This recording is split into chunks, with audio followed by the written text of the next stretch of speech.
Цивил медија. 29 август 2019 година. Вест на денот, напредокот на предлог законот за јавно обвинителство.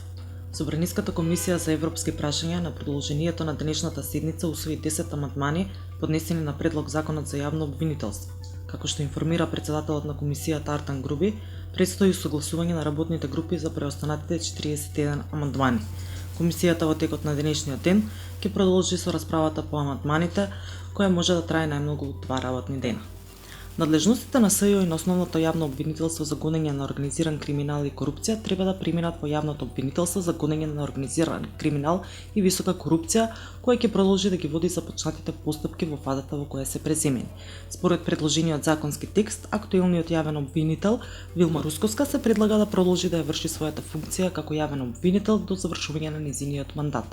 Во преодните и завршни одредби од законот се предвидува да почне тој да се применува од 15 септември годинава.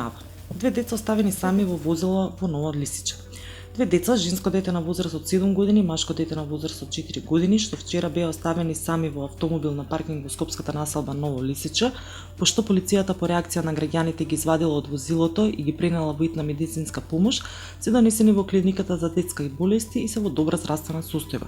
Меѓутоа, по последните информации, тие веќе се сместени и во згрижувачко семејство. Полицијата врз основа на доказите допрва ќе одлучува за евентуално одземање на родителско право. Советот на јавни обвинители одлучи да почне постапка за разрешување на Јанева. Советот на јавни обвинители денеска едногласно одлучи дека се исполнети условите за почнување постапка за разрешување на специјалната јавна обвинителка Катица Јанева, која е во притвор како осумничена за случајот Рекет. Председателот на Советот на јавни обвинители Колес Штериев на седницата изјави дека ќе биде изготвен извештај кој ќе биде доставен до собранието, кое понатаму треба да ја продолжи постапката за разрешување на Јанева. Флеш вести. Се одржа првиот состанок на работната група формирана од министерот за внатрешни работи по заклучок на владата на Република Северна Македонија со задача да спроведе анализа на тековната состојба, да утврди конкретен модел за спроведување на процесот на проверка или ветинг на вработените во Министерството за внатрешни работи. Министерот Оливер Спасовски очекува транспарентен, инклузивен и објективен ветинг.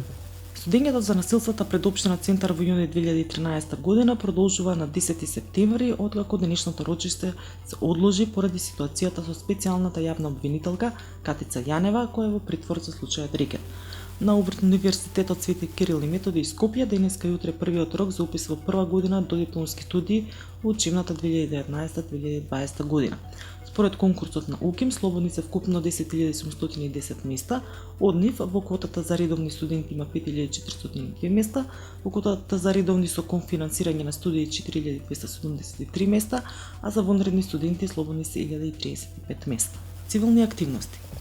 Цивил најавува голема септемвриска конференција за изборни реформи. На конференцијата поканети се сите партии, но и сите други засегнати страни да учествуваат, согласно со форматот предложен и во апликацијата за учество. Цивил ќе покани и релевантни експерти и представници на граѓанското општество и меѓународната заедница. Учеството е можно само преку пополнување онлайн апликација. Денеска во Стара Скопска чаршија Цивил на инфоштанд го представи проектот Зелена иднина, кој го спроведува во соработка со Хајнрик Бел од Сарајево. Тимот на Цивил медија направи интервју на 2 големи теми: локални политики и практики со акцент на зелените политики, како и актуелните политички состојби во земјата, со градоначалникот на општина Кавадарци Митко Јанчев. Во првиот дел од интервјуто Јанчев упати критика до Министерството за екологија, од кој очекува во иднина повеќе да се залага за заштита на она што веќе го имаме како држава, а потоа да почнеме да градиме и да доградуваме таму каде што треба. Мисла, улогата на Катица Јанева во аферата Рекет. Наместо да биде чувар на правото и правдата, таа стана заштитник на криминалот и корупцијата во државата. Можеби проблем беше тоа што немаше кој да го контролира стражарот.